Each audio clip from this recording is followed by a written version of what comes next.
That's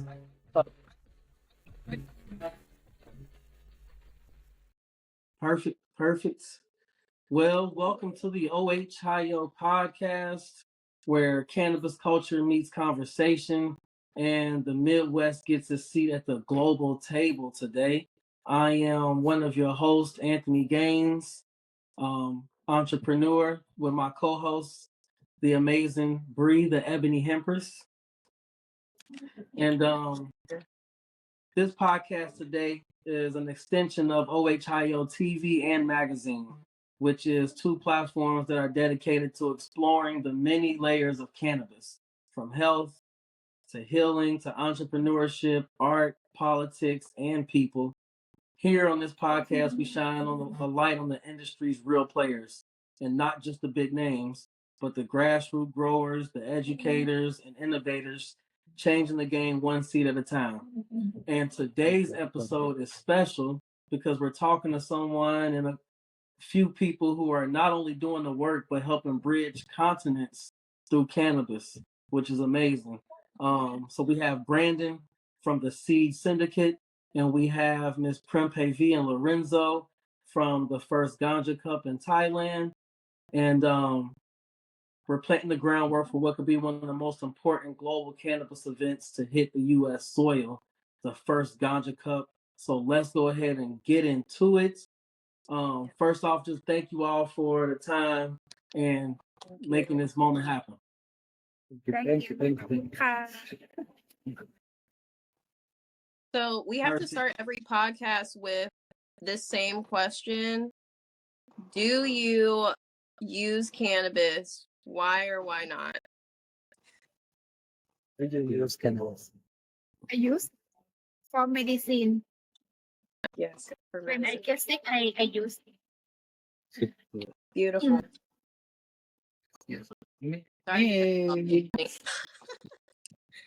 I think not very important, but I use it. I have used it especially when I was a kid, like a teenager, and then I don't use it anymore too much. But sometimes I still enjoy or I find useful to For smoke a like good special joint. occasions. Yeah, sorry. You said for like, for like special occasions here and there. Yeah, no. When I have my moments, sometimes I smoke, and I need to have good outdoor organic ganja because I cannot smoke the indoor or very rarely I can. Usually I really I don't like it. It's not for me. I have find that there are some indoor, but generally I need same Prempawishi make real outdoor organic.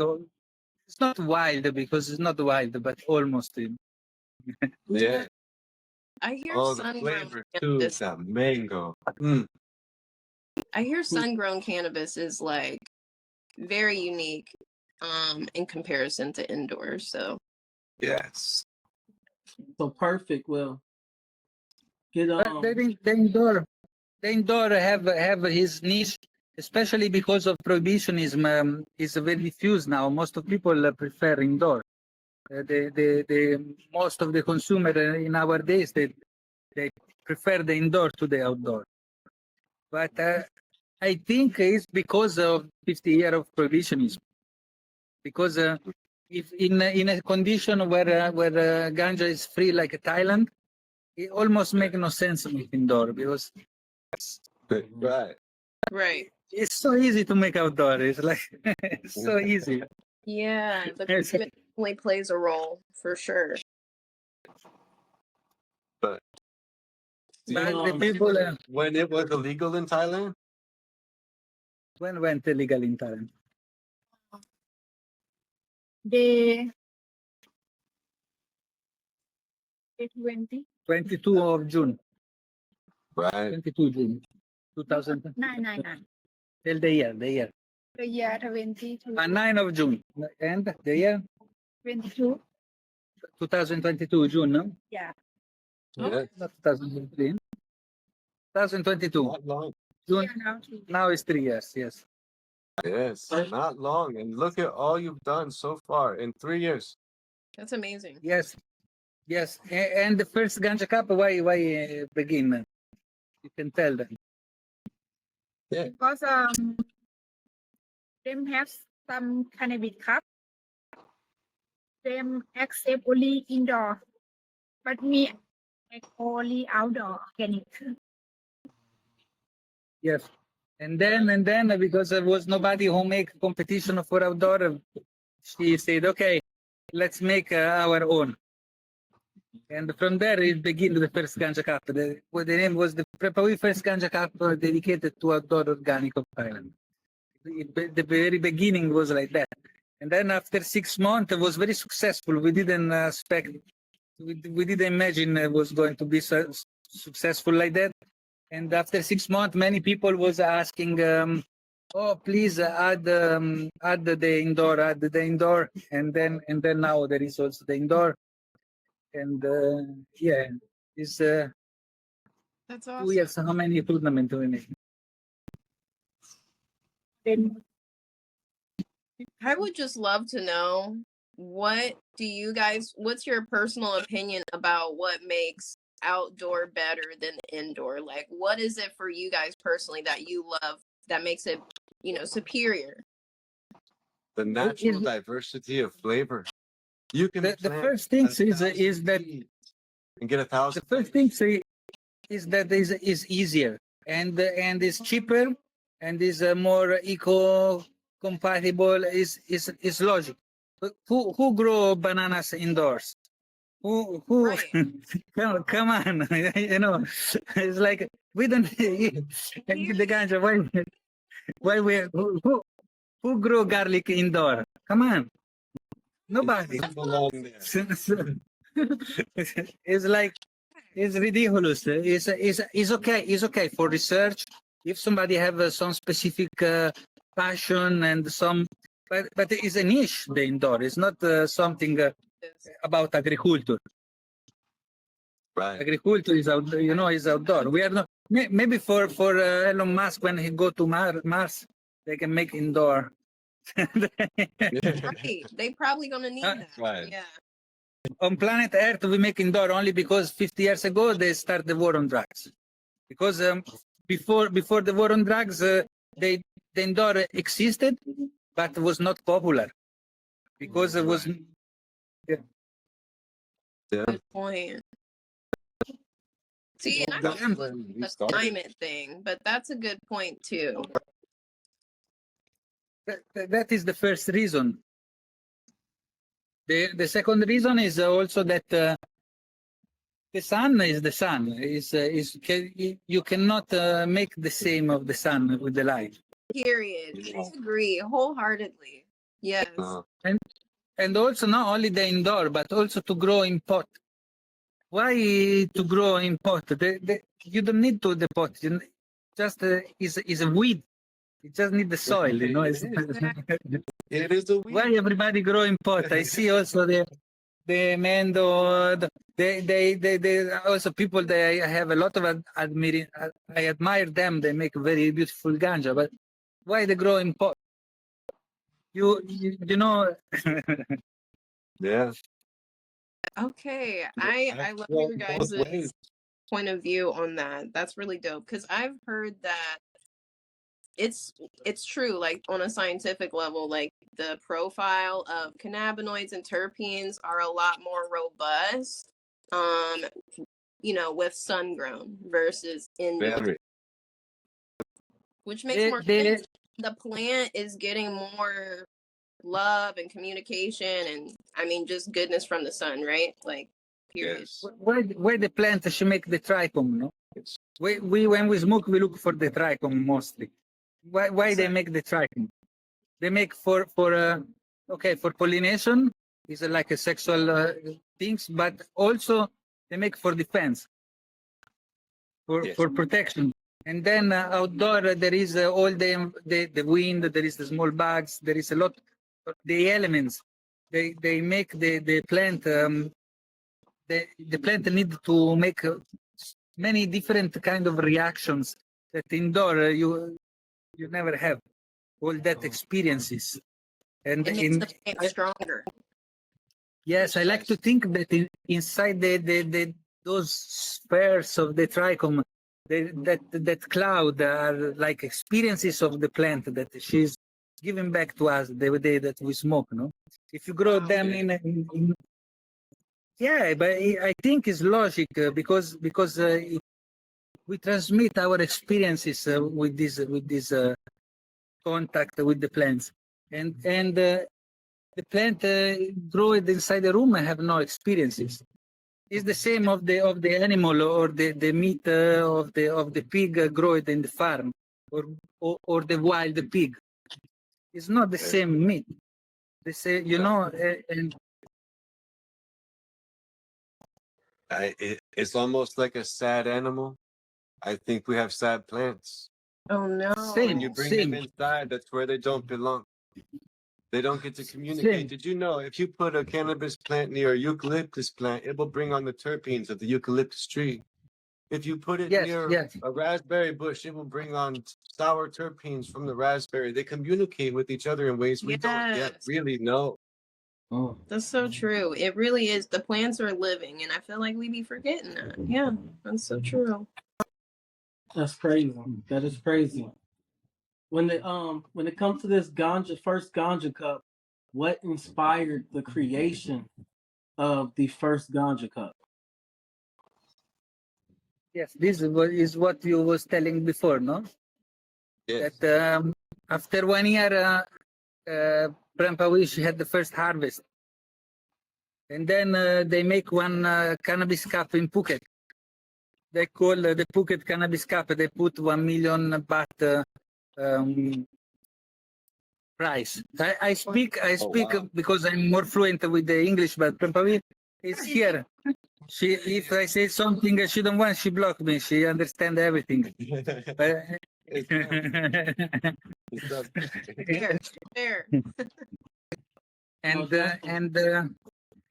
that was the inspiration was number one that she get refused to send some entries to this Cannabis Cup because they accept all indoors.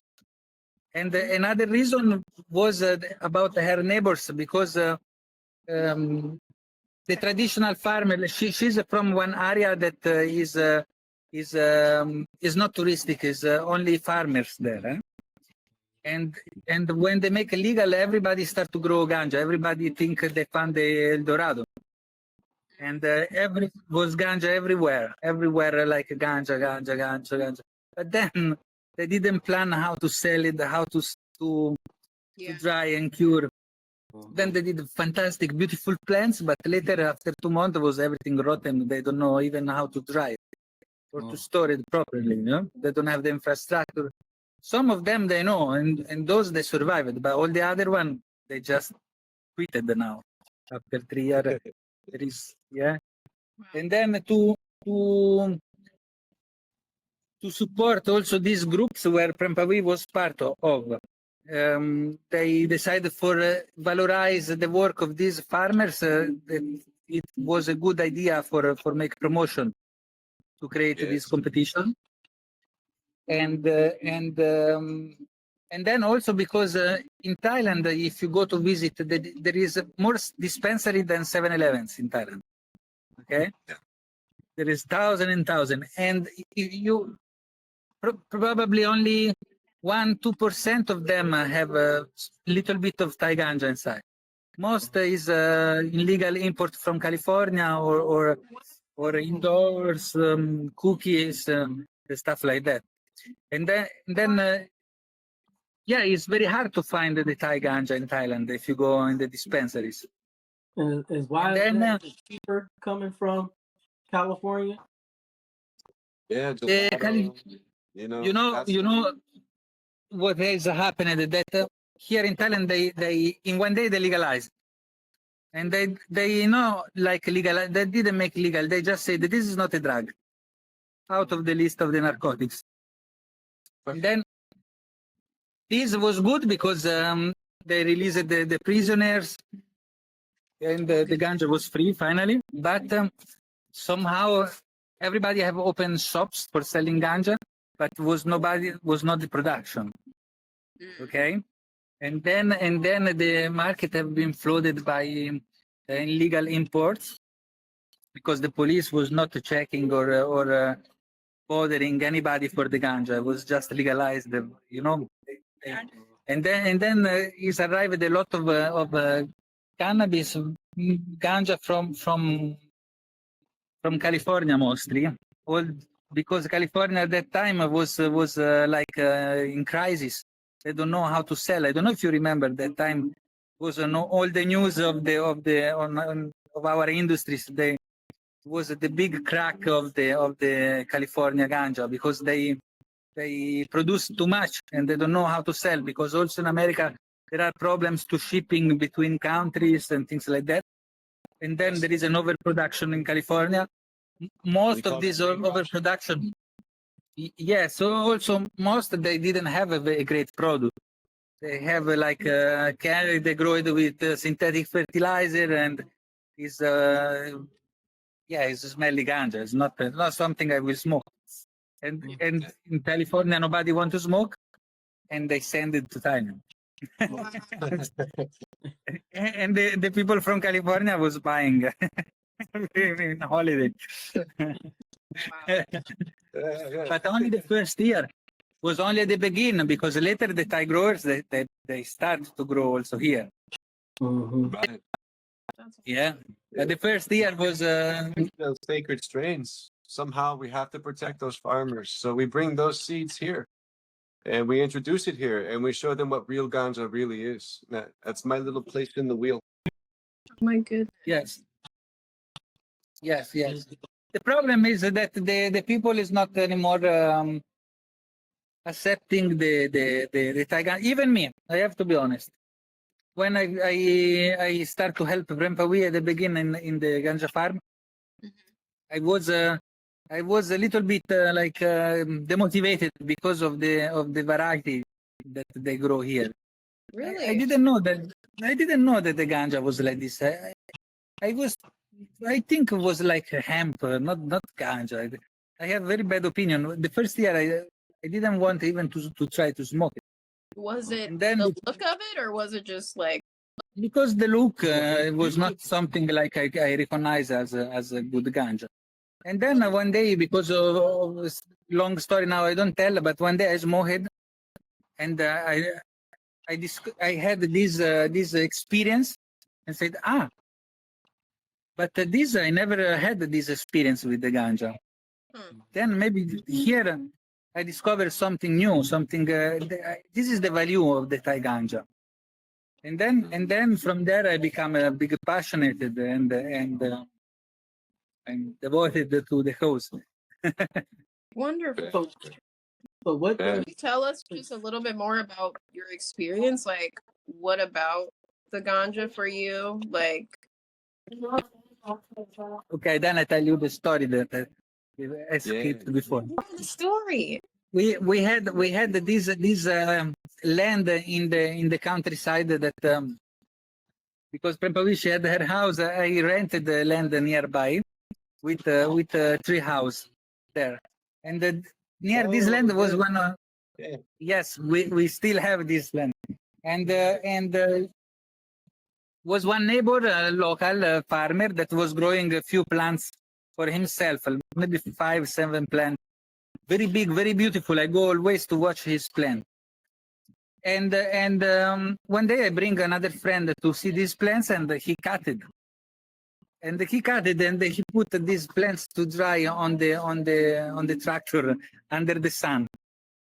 And I go to him. I said, "Why you cut all the plants?" He said, "I cut. You want to smoke?" I said, "But when you cut it, I cut today. Now it's evening. It's already ready. You can smoke." Because of direct, because I was there under the sun. Here the sun is strong.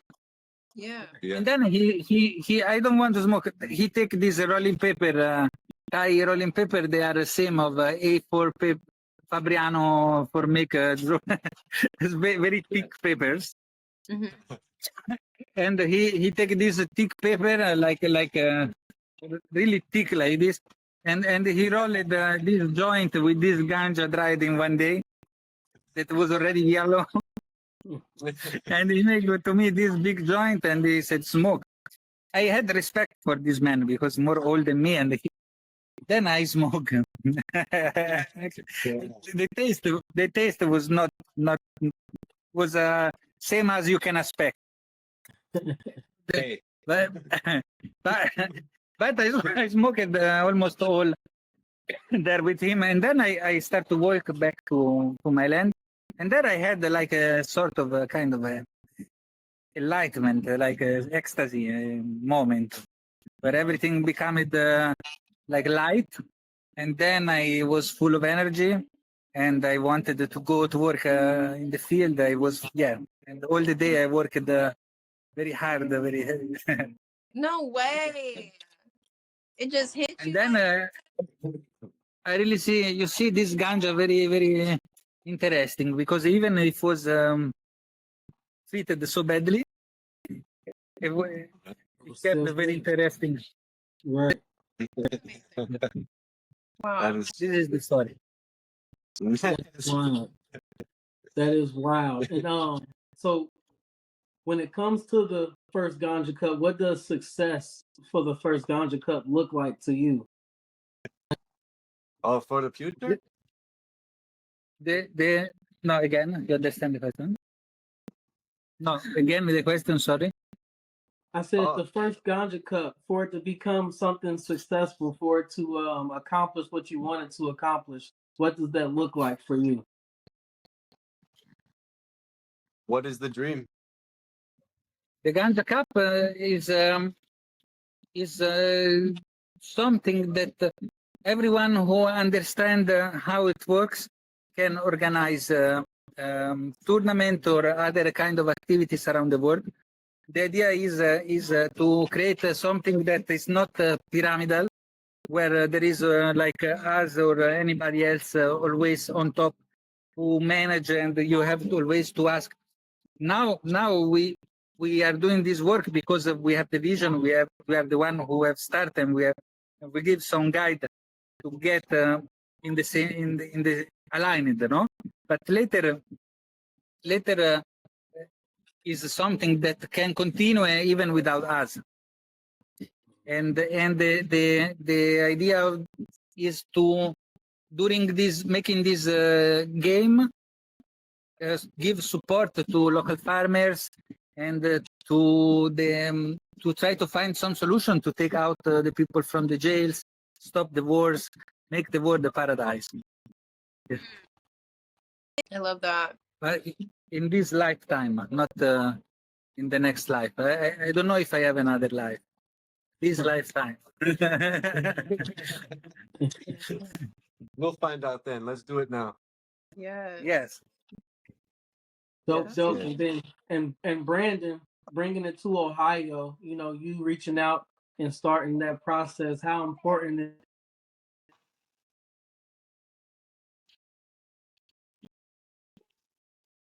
Just a moment. how important is that to you for bringing the first Ganja Cup to Ohio? So for me, I grew up in Prohibition and I didn't care. We grew anyways.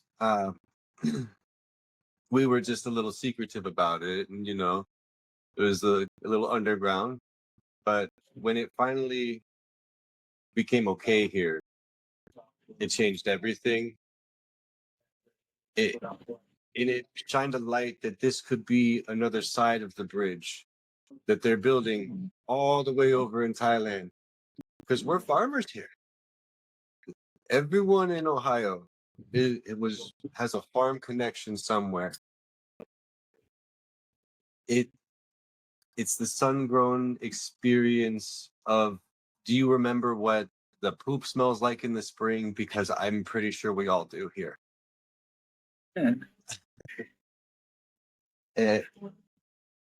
With everyone here waking up to cannabis, as the industry here likes to call it, we need to remember that hemp was here first. We had an entire industry that was then made illegal by Reagan. And it ruined not just us remembering Reagan's war on drugs, but as you can see, our friends here, the war on drugs affected the entire world. Yes. This is a chance to heal those wounds, a chance to build bridges that would have never had a chance to been built, and bring communities together under one heartbeat to grow ganja together. Oh my God, that is so beautiful. You guys, this is amazing. No, I'm sorry, I'm at a loss with the questions, Anthony. I'm sorry. no, you all right. This has been great. They've been answering all the questions without us even having to ask all the questions. So it is perfect. One more question that I have for you is, we've read that no one profits directly from the cup. Everybody contributes. Why was it important for you to structure it that way? It's important because is full the world of competition or other similar things that are done for business reason, and I have nothing against them, but we was not interested to reproduce something like that. What we want to do is to create a tool that contribute importantly to this change that we need in the world urgently, and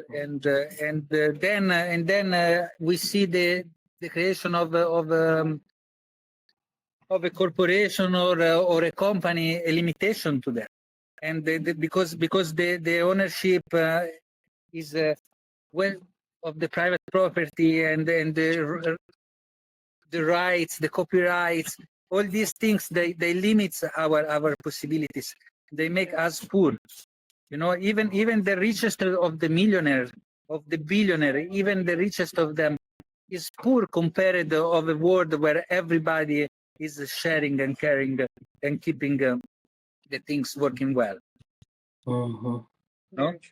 And then we can be all of us, each single of us, much richer than any billionaire that exists right now.